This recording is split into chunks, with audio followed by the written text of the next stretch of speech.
Shalom, selamat malam, selamat bertemu dengan semua pemirsa Hope Channel dimanapun Anda dapat menangkap siaran ini. Bagaimana keadaan saudara semua?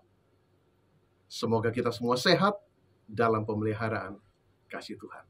Saya, Pendeta Desmond Silitonga, dari daerah Sumatera kawasan Tengah, akan memimpin acara di jam kesaksian ini. Pada saat ini, saudaraku, kita akan memasuki jam kesaksian. Kita akan mendengarkan sebuah kesaksian dari seorang umat Tuhan yang bergelut dalam kehidupan untuk mencari nafkah, memenuhi kebutuhan keluarganya. Bagaimana Tuhan menyertainya. Bagaimana dia merasakan jamahan kasih Tuhan dalam kehidupannya. Dia mengalami penyakit, dan setelah lama sakit di bagian kakinya, dia berobat kemana-mana, tidak sembuh-sembuh. Sampai dia pergi ke dukun untuk mendapatkan kesembuhan.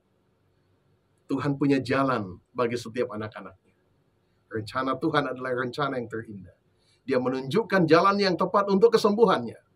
Kemudian, dia diajak untuk mempelajari firman Tuhan dengan lebih mendalam. Dan setelah dia mempelajari firman Tuhan dengan lebih sungguh-sungguh, dia merasakan ada suatu kuasa yang memotivasi dia untuk mengikuti petunjuk firman Tuhan. Dia dapat mengikuti petunjuk hidup sehat. Dan setelah dia mengikutinya, ada damai yang menguasai hati dan kehidupannya. Berikut ini, kita akan mengikuti kesaksian Bapak Tujuan Duru dari Kampung Binjai di Pekanbaru. Di sebuah daerah Binjai, Pekanbaru, tinggallah keluarga di rumah yang sangat sederhana. Kesehariannya, keluarga ini bekerja membuat batu bata. Mereka harus bekerja keras untuk setiap proses pencetakan batu bata untuk memenuhi kebutuhan sehari-hari. Setelah anak-anak pulang sekolah, mereka juga turut bekerja membantu orang tua. Apalagi keadaan Bapak Tujuan Duru yang kurang sehat. Keluarga ini bekerja kepada orang yang memiliki tungku batu bata dengan sistem kerja yang telah disepakati. Itu sebabnya sering sekali pendapatan mereka jauh dari yang diharapkan.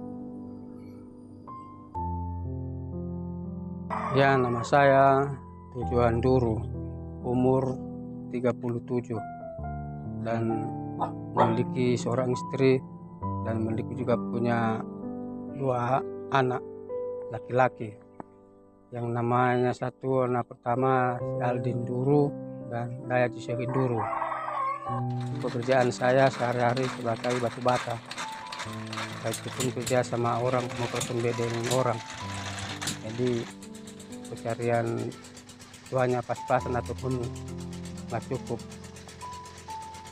Jadi awal cerita awal mendengar firman Tuhan dan tumbuh iman saya. Awalnya awal sakit kakiku, bengkak tapi busuk.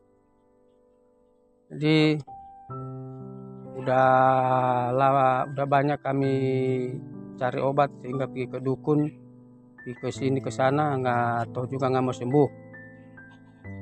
Jadi pada suatu hari datang Oma Desi, jumpalah sama istriku ini,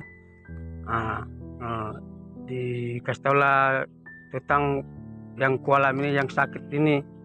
Jadi datang Oma Desi, katanya ada anak-anak yang bisa bantu dengan doa dan diketahuinya lah di bawahnya seorang naris yang bernama Mawar Duru, Serus Cibua, dan Sabri, dan Santi. Tapi mungkin ada yang lain udah lupa. Jadi, sehingga dibawalah ke rumah melihat punya kaki saya ini. Jadi begitu mereka pertama datang, ya mereka berdoa dan dikasih obat. Obatnya memang sangat mudah, nggak ribet, cuma simpel aja. Nah, dari awalnya itu dikasih obat pertama itu, dari awalnya itulah mulai lega lah rasanya kaki aku ini. Nah dari situlah walaupun agak lambat prosesnya sembuh, tapi lama-lama sembuh, tapi kena dibantu doa, berdoa, karena dibilang sama saya percaya sama Tuhan. Karena kalau janganlah percaya sama dukun. Sembuhlah kaki aku itu. Jadi karena diajar dari itulah hari demi hari diambillah KPA sama kami. Nah, di rumah itu saya dia ke gereja, istriku pergilah kami ke gereja. Nah, dari situ saya mendengarkan firman Tuhan. Disitulah tumbuh iman saya mulai gitu. Jadi sampai ketiga kali mulai bertambah lagi. Mulai saya mendengar firman Tuhan itu lagi, ada diambil ada acara KKR. Nah, aku lebih semangat lagi. Jadi singkat cerita, kami menerima Tuhan, kami siap satu keluarga. Pastilah pagi minggu kami bercerita sama istriku tentang ini makanan ini, terutama siri. Memang awalnya siri ini nggak bisa kutilakan dengan rokok ini. Nah, kata kasarnya siri ini lebih baik pisah aku dengan istriku daripada pisah dengan siri ini. Bayangkan itu, karena siri ini dari mulai tahun 2005 aku makan siri sampai tahun 2022 ini. Sedetik secengkal nggak bisa pisah tempat siri awal itu di samping saya. Biarlah pun istriku pisah sama saya 1 hari, tapi asal jangan siri ini pisah sama saya dalam 1 detik. Bagaimanalah itu cintanya siri itu.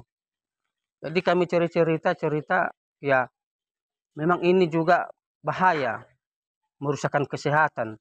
Karena siri zaman sekarang dengan kapur, dengan tembakau nggak jelas lagi. Ya makanya orang sering batu orang gitu. Jadi saya minta Tuhan, kalau memang saya siri ini mau tinggalkan, gimana caranya? Jadi karena sebelumnya udah pernah aku coba biar ku tinggalkan siri ini, nggak bisa juga. Dulunya pun walaupun saya sedang sakit, jati siri itu selalu kukunya aku makan. Gimana itu cintanya itu pada siri itu. Jadi pada pagi hari minggu itu kami cerita sama istriku, iya sama kita itu kalau merokok kita bakar duit. Kalau siri ini ya kita ludahi, kita makan duit gitu, kita buang gitu sama.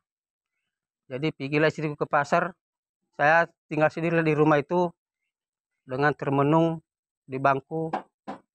Saya berpikir dan minta sama Tuhan.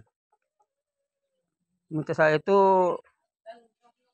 kumakanlah siri, ku tes. Karena ku tes gimana rasanya. Mulai di situ hambar rasanya. Berbicaralah hatiku satu, dibilangnya ya udahlah kalau memang kau tinggalkan siri itu tinggalkan. Kalau kamu sungguh-sungguh mintalah sama Tuhan. Jadi ku tes kedua kali lagi hambar. Berkeras hati aku ini yang satu nih, udahlah buanglah siri itu. Haramkanlah dia dalam hidupmu. Itu merusakkan badan dan kesehatan.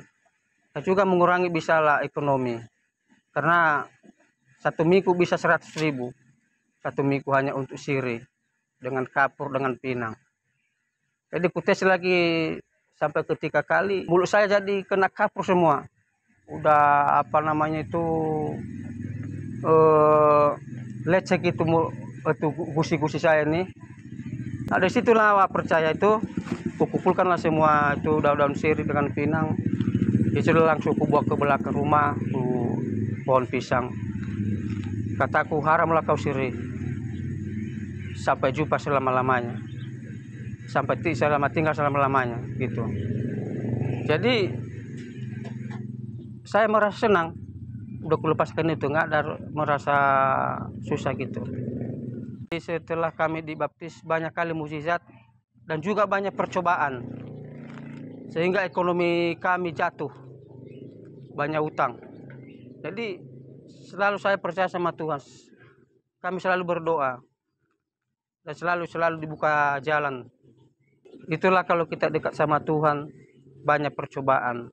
Aku hampir putus asa. Tapi karena Tuhan berbicara dalam hatiku, Jadi kalau kita percaya kepada Tuhan, kita berdoa, kita sungguh-sungguh, pasti Tuhan mendengarkannya. Asal kita yakin. Inilah kesaksian saya sampaikan. Terima kasih.